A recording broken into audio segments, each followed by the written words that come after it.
but I was able to, after years and years of trying to sell it, get an all-star tribute to Brian Wilson on TNT, one of the cable networks here in the States, co-financed by Radio City Entertainment. I was partnered with Chip Racklin, who for many years was the Beach Boys agent. He was Carl Wilson's agent. Big fan of the music. And by some sort of serendipity or coincidence, his best friend from high school was the head of Radio City Entertainment. And so when he spoke to him about it, he said, that sounds pretty good. And there was another guy working underneath him at Radio City named Brian Diamond, who had just produced the Johnny Cash tribute for Radio City Entertainment. So they took it to TNT, and TNT said, well, yeah, if you get enough big stars. And that is the challenge with any tribute. I worked on an Elvis tribute that was quite mediocre. I worked on an Elvis Fitzgerald tribute that was quite spectacular. I worked on a Christopher Reeves tribute that was heartbreaking. So who do we get for Brian Wilson tribute? And I asked Elton John. And usually in situations like this, an artist of his magnitude would say, well, who else do you have? And Elton said, I'm there. He didn't ask. He's going to be there. So now we have Elton John. I asked Sir George Martin come and present. And I'll never forget one night, the fax machine went off in the second bedroom, which was my office in our apartment, around 4:30 in the morning. And I very sleepily got out of bed thinking, who's faxing me at this hour of the morning? And it was Sir George saying, Wild Lorries couldn't keep me away. And so now we had Elton John, and we had as good a representative of the Beatles as one could have in Sir George. And Ann and Nancy Wilson of Heart signed on early, but that wasn't enough to make TNT happy. And we were in discussions with Billy Joel and Paul Simon and a whole bunch of other people, but no one had quite committed. I remember Brian's attorney said to me, Carly Simon's a little hurt that you haven't asked her. And I said, well, Carly Simon is one of the most famous people in the whole world who has stage fright. Why would I ask her? And he said, she wants to be there. So now we had Carly Simon. And the real tipping point was when Phil Ramone came aboard as a producer and music director, because now the artists knew that they were going to be in good hands. Good hands, yeah. So Paul Simon and Billy Joel, who had worked extensively with Phil, knew whatever it was going to be great. And then it became a process of filling in a lot of spots, which we were able to do. The most significant of those was, as I had created the show, as I was a writer and producer of it, I was insisting on there being smile music. And so I said, we're not going to open the show with California Girls. We're going to open the show with Our Prayer, which people are looking at me like, what? But we got a great boys choir from Harlem, and they opened with a beautiful version of Our Prayer. So it set the stage immediately with this kind of benediction that this was not going to be a typical night of Beach Boys music. Now, sitting in the daily meetings, I was like, Surf's Up's got to be part of the show. Surf's Up's got to be part of the show.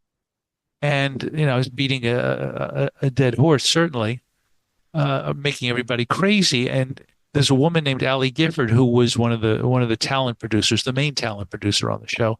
I said, Allie, who can we get that can sing this song? She said, I remember this to this day. She said, let me pray on that. And the next day she came back and suggested Vince Gill. Now, I had bought Pure Prairie League albums, but I didn't know that's where Vince Gill came from.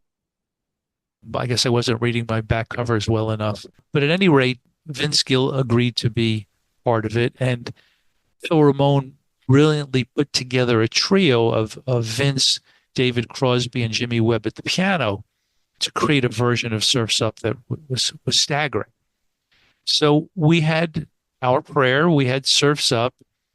Ann and Nancy Wilson were going to do Good Vibrations, although by everything I understand, Good Vibrations wasn't supposed to be part of Smile, but for our conversation and every other conversation, it's going to be part of Smile. So we've got Smile music there. And then the greatest accident of all, if we believe in, we'll call it a cosmic accident, maybe, at a Christmas party at Scott Bennett's house in December of 2000, just 3 months before the tribute, Brian was sitting on the piano bench with his back to the piano next to my late wife, Eva. And it was a Christmas party. So he said to her, "What do you want for Christmas?" She said, "For you to play heroes and villains." And he said, "Okay." And he turned around and started playing heroes and villains. And it was just staggering. It was just stunning. People came running in from other rooms of Scott's house to hear what was going on. Because up until that moment, if anybody in Brian's band had mentioned Heroes and Villains or Smile or any of the songs from Smile, he would say, "I don't want to talk about it. It's inappropriate music. It reminds me of a really bad time in my life." When he finished playing it that night, I said to him, "Brian, you really ought to do that at the tribute." And he said, "Okay." Well, gobsmacked would be the word that would be used if we were talking to somebody in England. And now the band's got to learn it. And until you learn a song like Heroes and Villains, you don't realize how difficult a song it is to do. But they did, and they learned it magnificently. And as Jeffrey Foskett said, when Brian opened his set at the tribute with Heroes and Villains, and because it was recorded in his regular voice, not his falsetto, when he starts singing, it's like you're jolted backwards. It's like, there's Brian Wilson. Wow. And so it was a real turning point, because Brian was sitting in the wings watching boys choir. Brian was in the wings when Jimmy Webb and David Crosby and Vince Gill sang Surf's Up. Brian was in the wings listening to what Sir George Martin was saying about him. Because one of the things that I began to understand about famous people is they're always told, "Oh, so-and-so thinks you're the greatest, blah, blah, blah."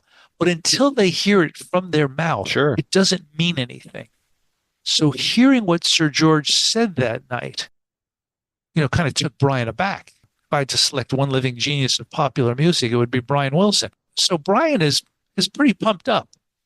Elton John is going to be singing one of his songs. He's thrilled. And so he left that night with a different kind of confidence, and they started adding Smile songs to their touring set.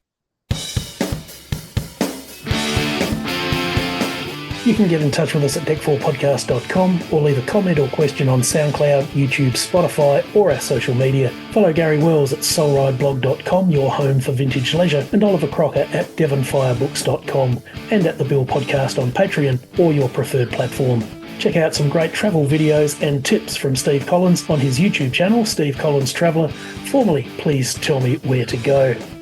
Our original instrumental theme and mellow sounds are thanks to Detlef Wolf and hardworking Gainesville, Europe's top Tom Petty tribute band out of Germany. Find them at gainesville-band.com. We take some external guidance on the fair use of potentially copyrighted material for commentary and critique. Details at our website. The DEC4 podcast is available under Creative Commons. This has been George Fairbrother. Thank you for listening.